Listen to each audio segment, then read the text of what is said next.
They always say first impressions matter, but nobody tells you what to do when one won't leave your head. I was already running late. Traffic, wrong turns, a coffee spill on my shirt, the usual mess of a day that won't start right. When I finally pulled up to her house, I expected irritation, maybe a complaint. Instead, she opened the door like she'd been expecting a storm but wasn't afraid of it. "The plumber," I said, lifting the toolbox as proof. Her smile was small, measured. "You're late." I apologized, but she just stepped aside. "Then you better start in the bedroom. That's where the worst leak is." It could have sounded playful if her tone wasn't so even, so sure. The words hung there, heavy but not inappropriate, just precise. Like she knew exactly what she was saying and what it might sound like, but didn't mind either way. The house was quiet, too quiet. Not the kind that feels empty, but the kind that feels curated. Everything in place. Books stacked in deliberate disorder, framed black and white photos. A faint scent of something woody in the air. No mess, no chaos. Just calm. I followed her down the hallway, feeling like an intruder in someone else's story. Her footsteps were slow but certain, and I couldn't help noticing the details. The way her hair brushed against her collar, the silver ring she wore on her thumb, the light catching faint lines near her eyes. "This one," she said, pointing to a small valve near the radiator by the window. "It's been dripping for days." I knelt down, setting my tools beside me. "I'll take care of it." "I'm sure you will," she murmured, almost to herself. It wasn't flirtation, not exactly. More like a quiet test, the kind older people use when they've learned how to read others without asking questions. For the next few minutes, all you could hear was the faint hiss of the radiator and the soft sound of her moving about behind me. She didn't hover, didn't explain, didn't fill the silence. That alone was rare.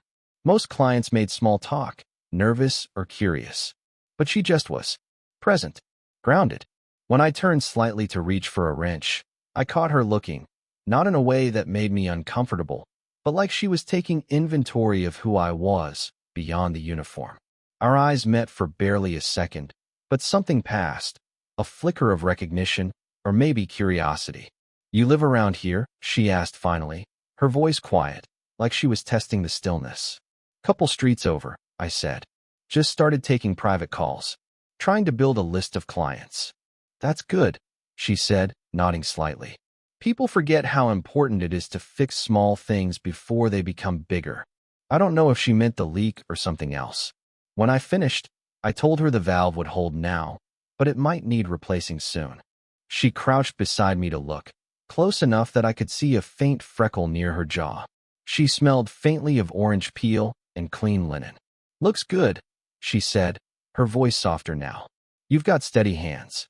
That line shouldn't have meant anything, but the way she said it made it sound like more. Like something underneath, it wasn't being said aloud. I stood, collecting my tools, trying not to think too much of it. She walked me back to the door, sunlight spilling across the hallway, and for a moment neither of us moved. "Thank you," she said, brushing a strand of hair behind her ear. "For coming even though you were late." Her tone wasn't sarcastic. If anything, it was forgiving, almost kind. On my way home, I kept replaying that single sentence she'd said at the start. Not the words themselves, but how calmly she'd said them, how easily they'd rearranged the air between us. "Fix my pipes in the bedroom first." She knew exactly what she was doing when she said it. And I'm not sure I'll ever forget how it sounded, but a week later, she called. Said the leak had returned. Not urgent, just annoying.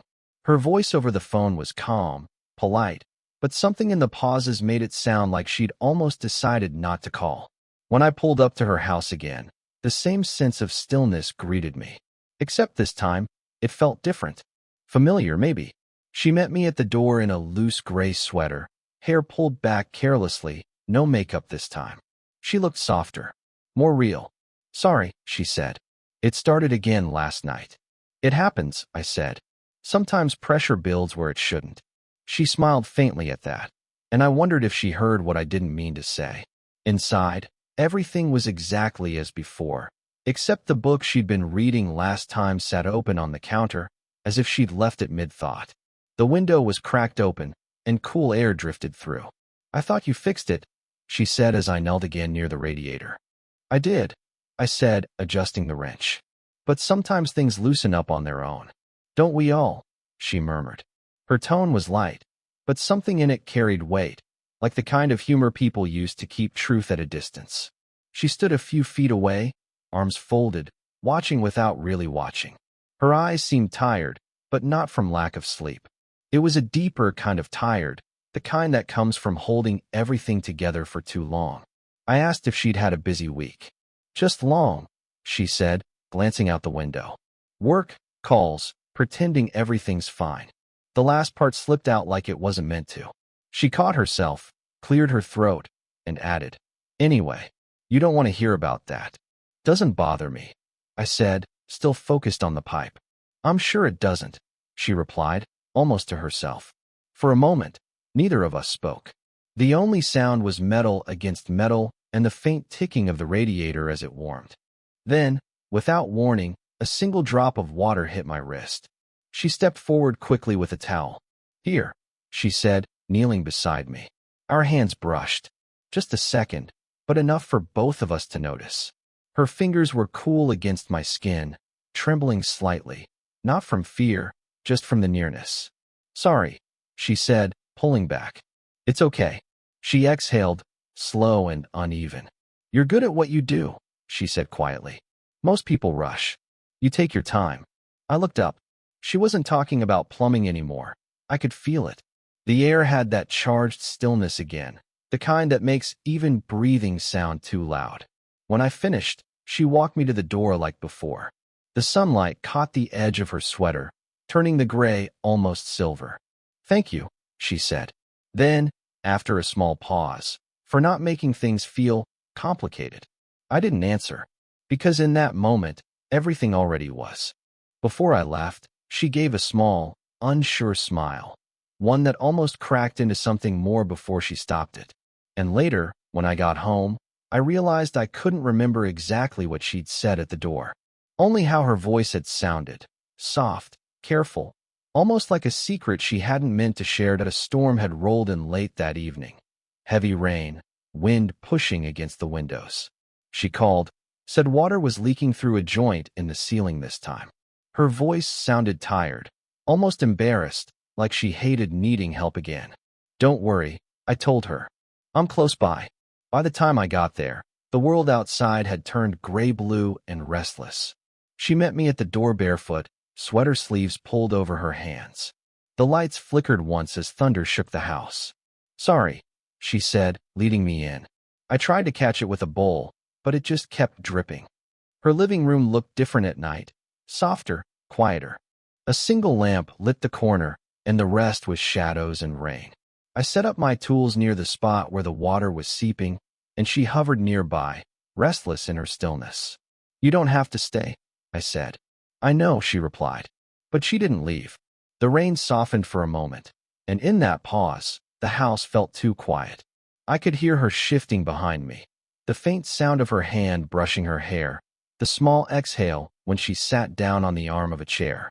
You ever feel like things keep breaking just to get your attention? She asked suddenly. I looked up. What do you mean? She shrugged. Pipes, lights, people. A wry smile. All of it. Like the universe keeps finding small ways to remind you what you've ignored. I didn't know how to answer. There was something in her voice, that mix of weariness and humor, that made me want to ask what exactly she'd been ignoring. But I didn't. Some questions felt too close to touching something raw. When I finished tightening the valve, she poured 2 cups of tea without asking if I wanted one. You might as well wait until the rain slows, she said. No point in drowning on your way out. We sat near the window, steam rising between us, the sound of the rain steady and alive. She looked different in that light, softer lines, tired eyes, but still that quiet composure that made everything around her feel deliberate. Her phone buzzed once on the table. She glanced at it and frowned. The name on the screen, I only caught the first letter, froze her for half a second. Go ahead, I said. She shook her head. No, it's nothing. But her hand stayed near the phone, fingers tracing the edge of it like she was afraid of what waited inside. After a while, she said quietly, You don't talk much. I try to listen, I said. That's dangerous, she whispered. People say too much when they think someone's really listening. The rain grew heavier, filling the silence between us. At one point, she reached across to hand me the sugar, and her fingers brushed mine. A small, accidental thing. But neither of us moved right away. Thunder rolled again, closer this time. Thank you, she said, her voice steady but softer now. For coming when you didn't have to. I wanted to say something, anything that could name the weight of what sat between us, but I didn't. Instead, I stood, setting the cup down, pretending to check the window frame. Her reflection met mine in the glass, two shapes caught in a small, flickering light. For a second, we both leaned forward. Not enough to cross the line, but enough to know exactly where it was. She called again, not for work this time, just to check if the fix held. I knew what that meant, and so did she. Still, I went. When I arrived, her house looked untouched by time. Same lamp, same faint smell of cedar and orange. Except now, there was music, something soft and old, a vinyl spinning low in the background. She was sitting at the kitchen table, a half-empty glass of wine in front of her, eyes following the rim of it like she was tracing a thought she couldn't finish. You want one? She asked. Sure, I said, though I rarely drank on jobs. She poured quietly. No small talk this time. Just the sound of the record crackling and the faint hum of the fridge. You ever wonder, she said finally, why certain people show up when they do? I looked at her, really looked. Sometimes. She gave a small, humorless smile. I wasn't asking for help. Not really. The pipes, I mean. I could have called anyone. I didn't say anything. I didn't need to. She looked down, turning the glass slowly in her hand. You remind me of something I used to believe in. That's not fair, is it? Her words landed somewhere deep, heavy. I wanted to tell her I wasn't anyone's reminder. But the truth was, I didn't mind being one if it meant I could stay here a little longer. You're not being unfair, I said quietly. Just honest. Her eyes met mine then, sharp and unguarded. Honest gets people hurt. For a long time, neither of us spoke. The record ended, and the silence that followed felt alive, like it had a pulse of its own. I could feel the distance between us shrinking, not in steps, but in breaths. I keep thinking this should stop, she said. Whatever this is. I nodded slowly. Then why doesn't it? She gave a soft laugh that wasn't really laughter. Because it feels real. And I don't remember the last time something did. Her voice cracked on that last word. Just slightly, but enough to make me want to reach across the table. I didn't. I couldn't. Instead, I said the only thing that came to mind. You don't have to keep pretending you're fine. That stopped her. She looked at me like I'd seen something I wasn't supposed to. Then she set the glass down, carefully, like it might shatter. You think I'm lonely, she said. You're wrong. I don't think that, I said. Then what do you think? I hesitated, searching for something that wouldn't ruin the air between us. I think you're tired of being strong. Her jaw tightened, just slightly, and then she looked away, blinking too fast. The silence that followed wasn't peaceful anymore. It was fragile, trembling on the edge of something that couldn't be taken back. She whispered, almost to herself, we shouldn't be sitting here like this. I know, but neither of us moved.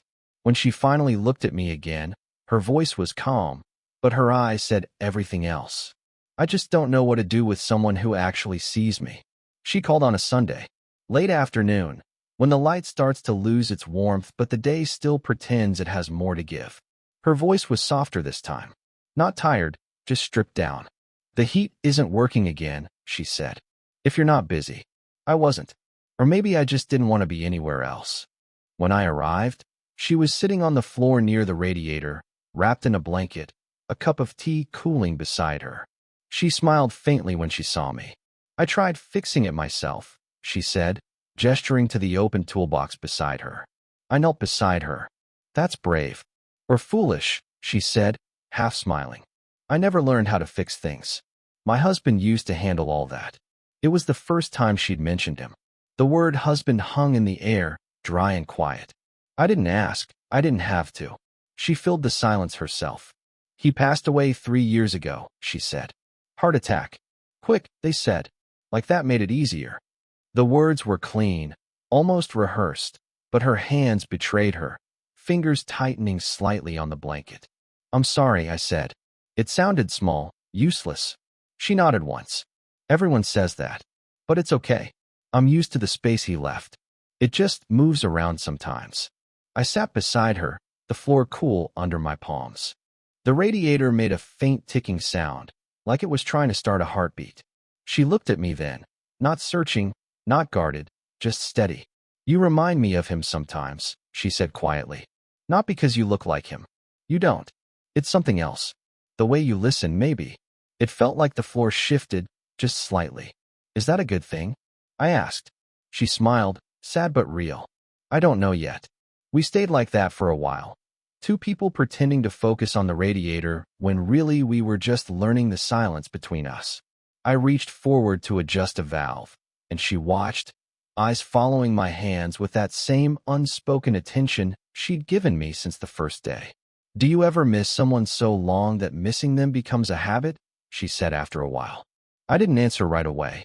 Then I said, "Maybe that's how love stays alive, by pretending it still has somewhere to go." She looked at me for a long moment, the kind that feels like it stretches time. "You shouldn't say things like that," she whispered. "Why not?" "Because I might start believing them." The radiator finally groaned to life, a rush of heat filling the quiet. She laughed softly at the timing, but her eyes glistened in the dim light. When I stood to leave, she didn't move, just sat there, knees pulled close, blanket slipping from her shoulder. I hesitated at the door, turning back. "It's warm now." She nodded. "It is." But her voice said something different, something that had nothing to do with the room. And as I walked out into the fading light, I realized I'd fixed the wrong thing. The days had blurred into late autumn, and the cold had settled in for good.